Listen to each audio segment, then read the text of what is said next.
ये भारत जो हमारा देश है, हमारा वतन अजीज है, इस भारत का कोई मजहब नहीं है। ये भारत ना हिंदुओं का है, ना मुसलमानों का है, ना ईसाइयों का है, ना सिखों का है। ये भारत किसी का भी नहीं है। ये भारत सबका है, चाहे वो खुदा को मानता हो या ना मानता हो। ये भारत की खूबसूरती है।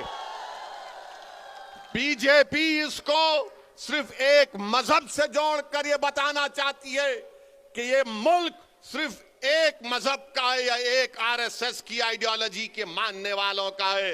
आरएसएस वालों, तुम क्या एक मिसाल पेश कर सकते हो कि मुल्क की जंग आजादी में तुम्हारे कौन से लोगों ने अंग्रेजों के खिलाफ आजादी में हिस्सा लिया? क्या तुम्हारे किसी एक लीडर का तुम नाम बता दो। अरे तुम तो अंग्रेजों से मिले हुए थे। तुम्हारे उस वक्त के सर संचालक ने कहा था, तुम्हारे उस वक्त के सर संचालक ने कहा था कि आजादी की लड़ाई में हिस्सा मत लो। नाम लो मैं उनका। मेरे अजीज दोस्तों और बुजुर्गों, आज आरएसएस भारत के मुसलमानों को देशभक्ति सिखा रही है। जब जरूरत थी अंग्रेजों के खिलाफ लड़ने की तो आप तो खामोश बैठे हुए थे। जब जरूरत थी जेल को जाने की तो आप अपने घर में बैठे हुए थे। अरे हमने हर मैदान में इस मुल्क को अंग्रेजों की गुलामी से आजाद करवाया।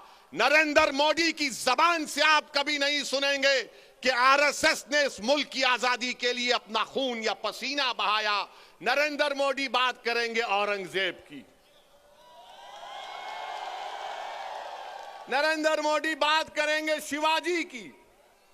नरेंद्र मोदी कभी बात करो सन 57 की जंग आजादी में। बताओ ये लोग आज जो नफरत फैला रहे हैं, इनका क्या रोल रहा? इनका कोई रोल नहीं रहा। बात करते हैं तो जिना की बात करते हैं।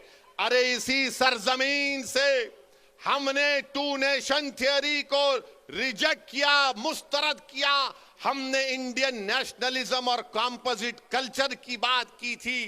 अगर आज हम यहां पर सहारनपुर में हैं, देवबंद में हैं, गंगों में हैं, तो वह जिना के पैगाम को ठुकराने की सबसे बड़ी जीती जागती मिसाल है। मगर इनको सिर्फ जिना याद आता है।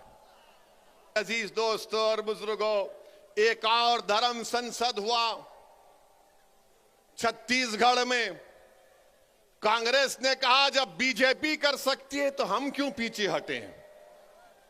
कांग्रेस की सरकार छत्तीसगढ़ में, वहां पर धर्म संसद होता है और उस छत्तीसगढ़ रायपुर के धर्म संसद में कांग्रेस का कैबिनेट रैंक का मंत्री बैठा हुआ है।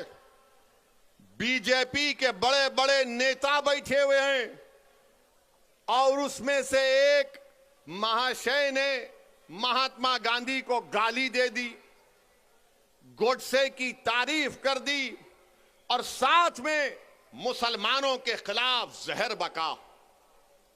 उसी धर्म संसद में यह भी कहा गया, अगर मैं कहूं आपके सामने तो यकीनन मुझे कहना पड़ेगा क्योंकि रिकॉर्ड है। रिकॉर्ड में उस रायपुर के धर्म संसद में क्या क्या कहा गया, उसमें एक मोहतरमा भी थी। उनको मिसेस नहीं बोल सकते, उनको मोहतरमा कहना पड़ेगा। मैडम ने कहा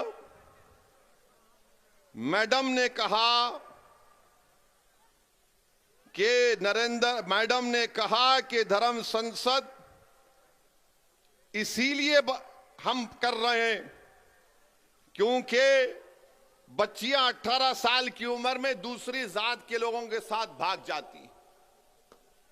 मैडम आपको कैसे मालूम भाग जाती है?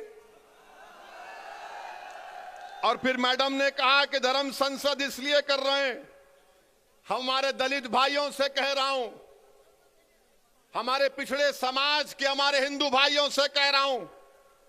वो कह रही हैं कि इस मुल्क में रिजर्वेशन को खत्म कर देना चाहिए। ये मैडम ने कहा।